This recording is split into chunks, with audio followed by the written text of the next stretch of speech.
Here he is. Yep. Please have patience. It's uploading. There you go. This was 30 years ago.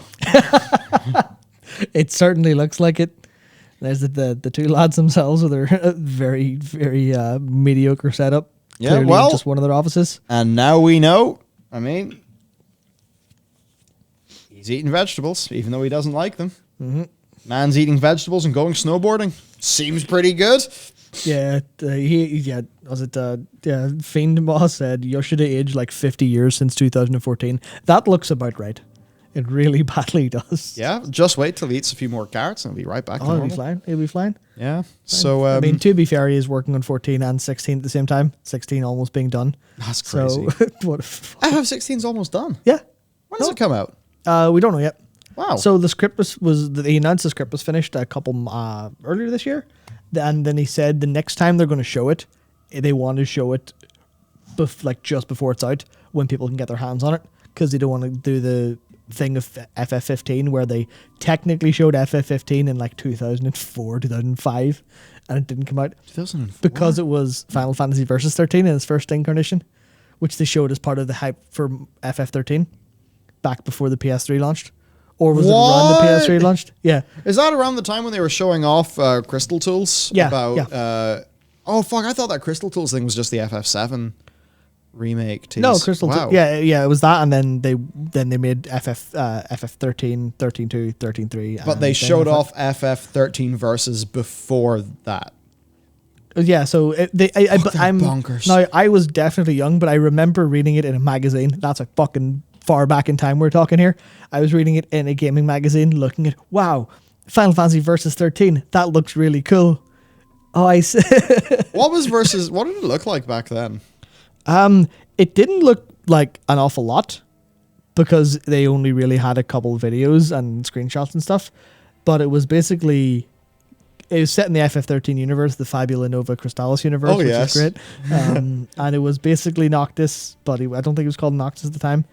He had a little bit of a design change, but had all his weapons that were floating around him. Looked really cool and edgy, as opposed to the more traditional Final Fantasy-ish vibe of 13, which calling that a traditional vibe certainly sounds a bit weird to me now. But yeah, no, it looked good, but that was way back then. So to get back to my point, they're staying away from that.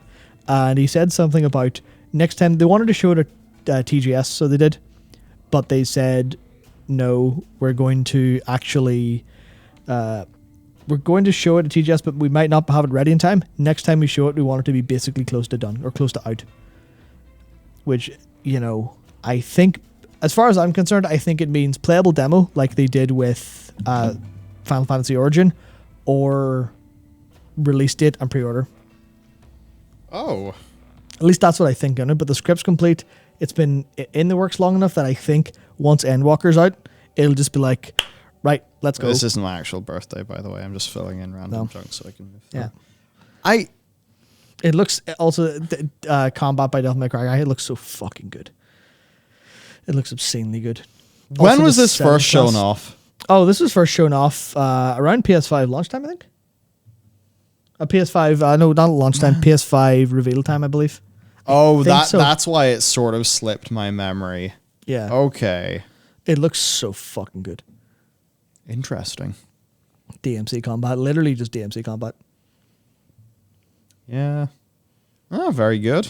Very good. Well, hopefully it doesn't repeat the mistakes of 15. No, because obviously they've got Yoshi P on it. So he's the producer. So if someone does something dumb, he'll be like, he all he has to do is stand in the same room, and like anytime someone does something wrong, they just point. He's there. He's standing in the room.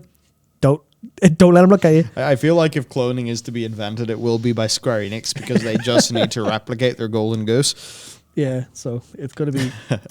Yeah.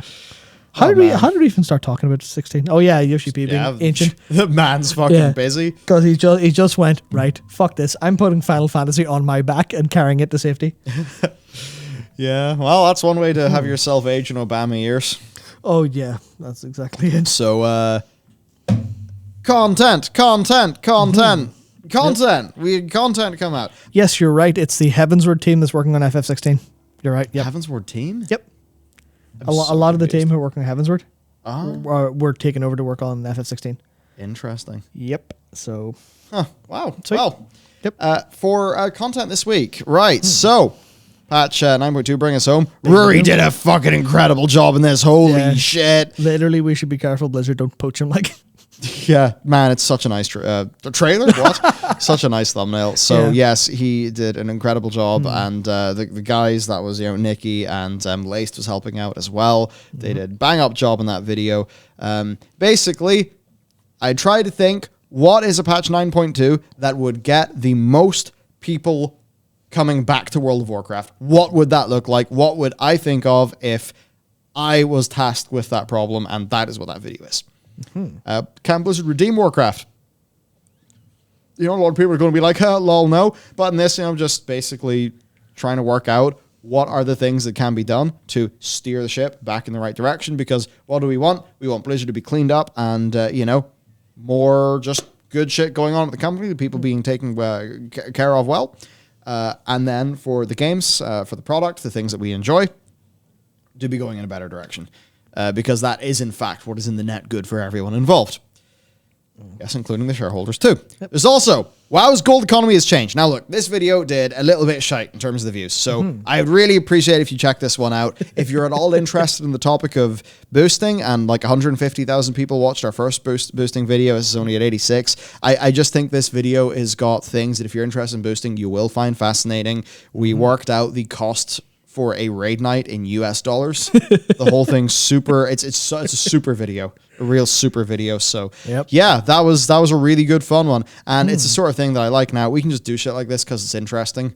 Yep. Where because we have 4 channels and stuff like that, we're not just looking there and be like, okay, every WoW video needs to do fucking incredibly because wages and things. Now that we're a little bit more diversified across things, it's like, one channel has a little dip, another channel usually will do pretty good. And that just kind of gives us this freedom to experiment with these just like esoteric videos that are fun. So that was a really fun one. Then, of course, we have our new channel. Now, this is a big one. Dude, this video fucking exploded. Pumped like. It was insane. People really wanted me to check out Bahamut. Find out why. But I don't want to overspoil people or say too much if you seriously want to know absolutely nothing. But I just was like, shit, this is like the storyline done so well. There's a lot of really good storytelling principles. It was just like, man, good. I genuinely cannot wait for you to finish like 3.0 so we can go do a little bit of Alexander. Should be this weekend. Because those raids will be fun, especially because we'll be doing them synced. Yeah. And you'll get a little bit of raid gameplay from that era, the era that killed raiding in the game for a bit. So I've heard, yeah. Then GShade. Oh man. I tell you, see this GShade video? I'm thinking about how I can bring this to World of Warcraft. I think Reshade can work with WoW. Yeah, Reshade works with World of Warcraft, as far as I understand. I don't know about Blizzard and TOS. At the very least with NVIDIA game filters. It's a post-processing injection. It should be fine. Yeah, well, I'll double check because you can be... if you stream World of Warcraft, like, not streaming as like Twitch, but, streaming as in like GeForce Now or something, or Steam home streaming, you can be banned for that. Yeah. Insane. But GShade... post-process, graphics injector, and fuck, man, I thought it was insane. I thought this video would do shite, really. I thought this would just be an esoteric little video for, those of us who just want to make some things look a bit more pretty in the game. But, like,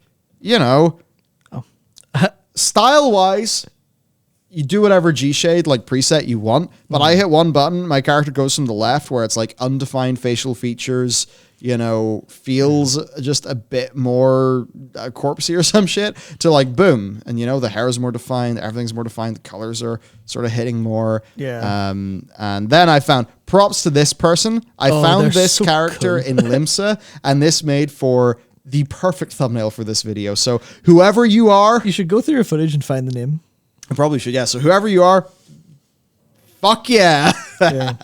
But yeah, hey, if you're an FF person, man, I really think GShade could help your experience. I thought it was cool. I thought it was cool. I'm going to see how I can bring it to World of Warcraft, because sometimes I really do think that World of Warcraft is a little bit washed out. And I think that's a pity, you know, washed out, low contrast colors. I think that's a pity given the great art that World of Warcraft has. Yep. I actually have a little bit of an update for you. Oh, shit. So GShade is not just for Final Fantasy XIV.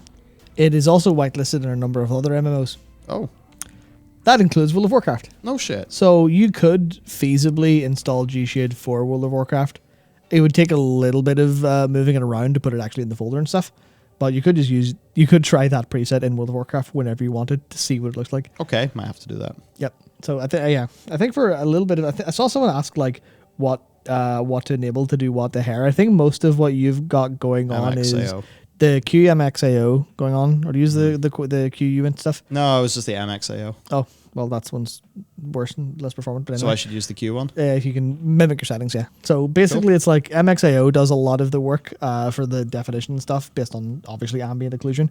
But there's a couple of sharpening filters that I think there's a couple of sharpening filters with just a little bit of nice Gaussian blur that kind of gets similar to that effect. Yeah. So that's kind of what I would focus on if you're looking around. Yeah, so it's just cool. And wow, we'll have to apply this to WoW, won't we? Other things then. Right. So if you want your big update in the shooters, you know, Activision came out with their big kernel level anti-cheat, and it got leaked instantly. But, you know, this is the other side. This is the side of me you get the least of. Man, I do enjoy a good shooter. Always have done, you know, right back from the days of, playing Halo 3, tiny bit of Halo 2, playing COD 2 and LAN on PC. Man, fucking drop shotting, every type of, you know, just shot as a suffix on just about every word you can imagine. It's probably a COD 2 tactic used on the Tujan map with the 98K. Or if you were a real patrician, the Mosin, because it had, I thought, a quite nice iron sight. But anyway, that's besides the point. Yeah, so some shooter talk. Bungie, this is fucking fascinating. They shit the bed. They're selling dungeons. Just imagine for a second if World of Warcraft sold a dungeon. Yeah, imagine if you needed the deluxe edition of Shadowlands to get 4 of the dungeons or whatever. Yep. That's what they did! Fuck, brilliant. Madman! I think this is fun. D-Brand being utter fucking meme lords with their legal situation with Sony, which, you know what, there's just the amount of spunk flowing from D-Brand absolutely had to cover them, and really I should have phrased that differently. But anyway, so Steam going all anti-NFT. Epic having a situation where, you know, the Sween does admit that there's a lot of scamming and bullshit going on with NFTs, but broadly, blockchain, they're okay with. So we dive into NFTs, blockchain, how that can apply to gaming and tech. Fun video. February 22 being a fucking bloodbath. The best part is, I believe, I can't remember what it is now, but I believe since we recorded that video, something else joined the February 2022 lineup. Oh, but of course. Basically the point of this is, if you want to play video games in February 2022, I hope you have a lot of money. There are just so many like massive major hits that were intended for holiday this year that are just now all... They've been delayed out of October, delayed out of November, delayed out of December, delayed out of January, and they all went, fuck it, we'll release in February. And you're like, Horizon Forbidden West, Saints Row, Dying Light 2, and they're all trying to fight with now Elden Ring. That's going to be a brutal experience. Also for MMO players, February is ostensibly one of the MMOs is going to get a patch in February. Yes. Hopefully both of them. Hopefully. Both of them, because there's only 2 MMOs. Oh, no. So that's, oh, no, Blizzard are probably furious. They won't be able to have 9.2 out in time for 6.1. Yeah. Oh, yeah, that's what it was. God of War in January on PC. Oh, shit, yeah. Yeah, man. But, like, 6.1 for Endwalker should be February. 9.2 could be February. It's kind of nuts. I don't think the Advance Wars remaster is delaying to spring is going to have a major impact on that. But maybe someone at some Nintendo fanboy goes, I'll buy Advance Wars because that game good as shit. Instead of that, maybe. Wild. Maybe. And then, of course, our greatest video, square brackets, PH, back for blood, embed or upload a video description. Dakar. Creatively, I loved this one. Covering Back for Blood. That's also the channel today. Yeah. That's absolutely. the news channel. We do a lot of shit in the news channel. That's like, if you want to hear us talk about the games industry and the comings and goings of the vidya, that's the place to go. So honestly, if you enjoy these streams and you kind of want the vibe of this stream, but general video games, there's a video almost every single day on that channel, and it is a bunch of fun to run.